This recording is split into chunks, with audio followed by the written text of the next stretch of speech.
like coverage going forward, minimum set of standards, just know what that means. That's my email. I'm gonna have to run out of here after this, after Gary speaks, but if you wanna email me, I'll send you the thing, happy to do it.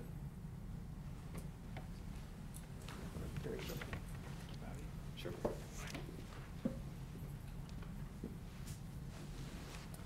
Thank you, Philip, for facilitating. This is yours. Yeah, you can go back. Go back one. Oh, we gotta get this slideshow.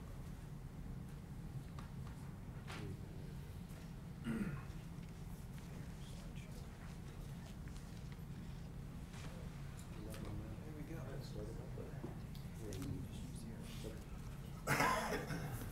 All right. Thank you, Philip, for your introductions and for facilitating this event. Thank you, Bobby. And I would like to start my presentation today with some perspective about why healthcare reform will impact business as well as individuals. Healthcare insurance in the United States is primarily an employer-based system. We all know that.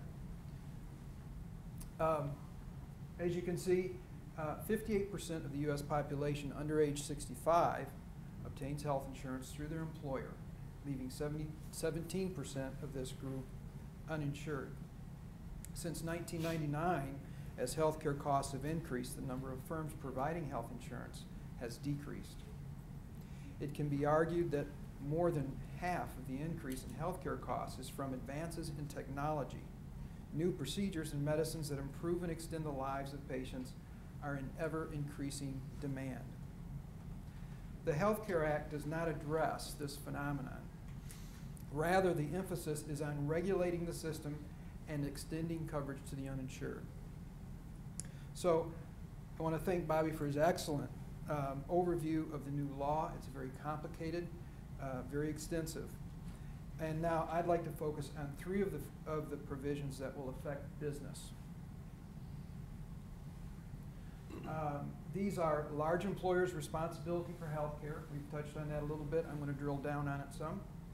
The small employer health insurance credit, and reporting of payments to corporations or the 1099 reporting. And keep in mind that there are many other provisions of the Act that will have a significant impact on businesses, and depending on what business you're in, it may have a profound impact on your business.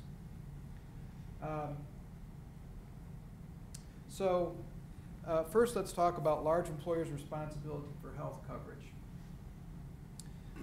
For this purpose, a large employer is defined as an employer with an average of 50 full-time employees for the previous year.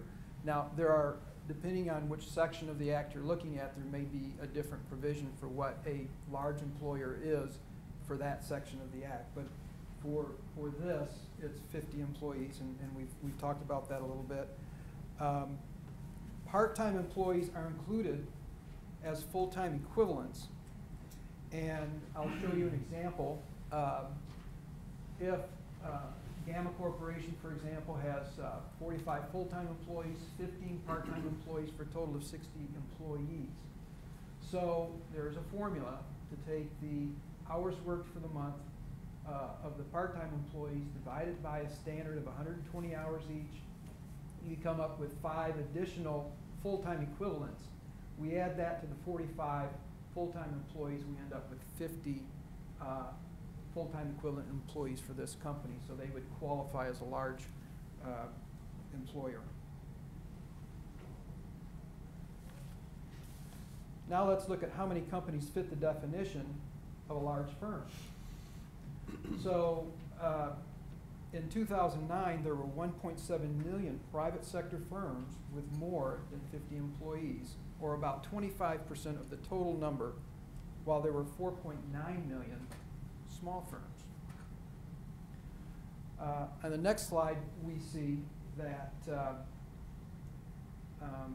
those large firms that are 25% of the total actually employ almost 3/4 of employees.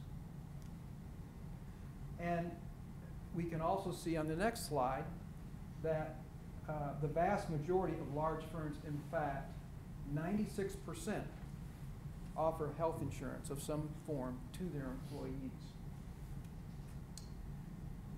Now, we're talking about large employers' responsibility for health coverage. And we have a picture now of large firms and what that means. So let's talk about what do we mean by health coverage?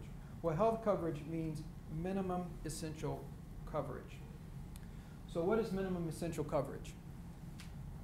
It's ambulatory services, emergency services, hospitalization, maternity and newborn care, mental health and substance use disorder services, prescription drugs, rehabilitative services, laboratory services, preventive and wellness services, pediatric services. The scope of benefits must equal a typical employer-sponsored plan. Now, we don't necessarily know what a typical employer-sponsored plan is yet. That's being determined. Cost sharing and deductibles, cost sharing, which would be deductibles and co-payments, may not exceed health savings account limits, which are in 2010, $5,590 for an individual and $11,900 for a family. Dependent coverage has been extended to up to age 26. No lifetime or annual dollar limits will be permitted on benefits.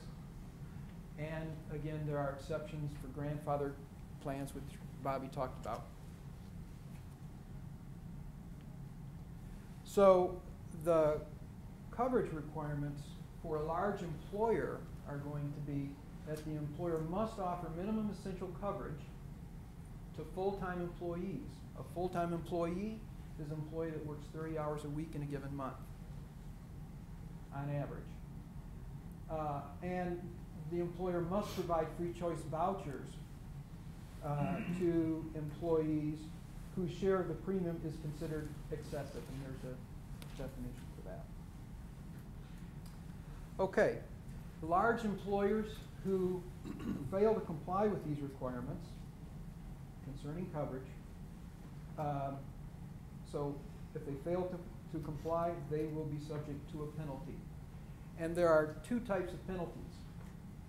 So if the employer does not provide minimum essential coverage, the penalty is going to be $167 a month times the number of full-time employees, not the full-time equivalents, but the number of full-time employees less the first 30 employees. So you get a break on the first 30. If the employer does provide coverage, but does not provide free choice vouchers, and I don't think we talked a whole lot about free choice vouchers, but if they do not provide free choice vouchers, the penalty is $250 a month times the number of full-time employees who are going to the exchange and receiving a tax credit or cost reduction. So in the first case, it's all the employees for the company, less the 30, all the full-time employees. In the second case, it's only those employees who are receiving a form of credit and are receiving coverage through the exchange. Okay, and then we have an example here. Here's Gamma Corporation. Gamma Corporation does not provide minimum essential coverage.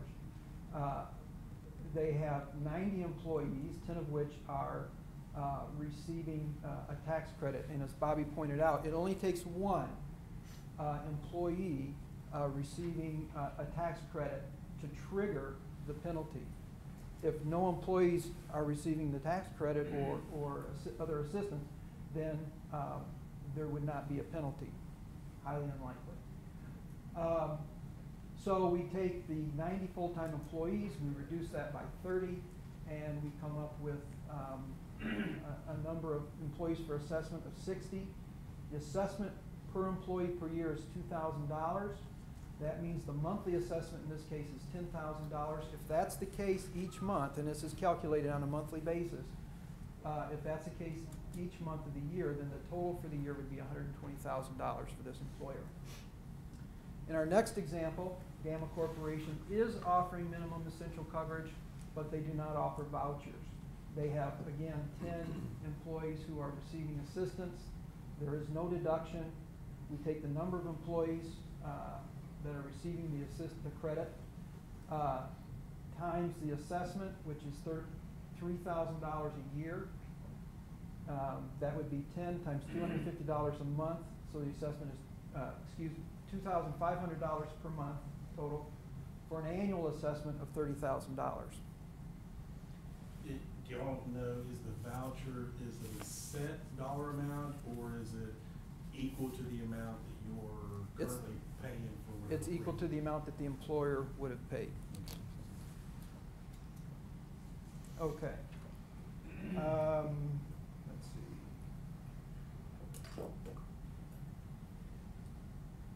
And then I also need to point out that the amount in that last example, that total annual assessment, if the employer is offering minimum essential coverage, cannot exceed what would otherwise be the penalty if the employer did not offer coverage at all. So that's the maximum.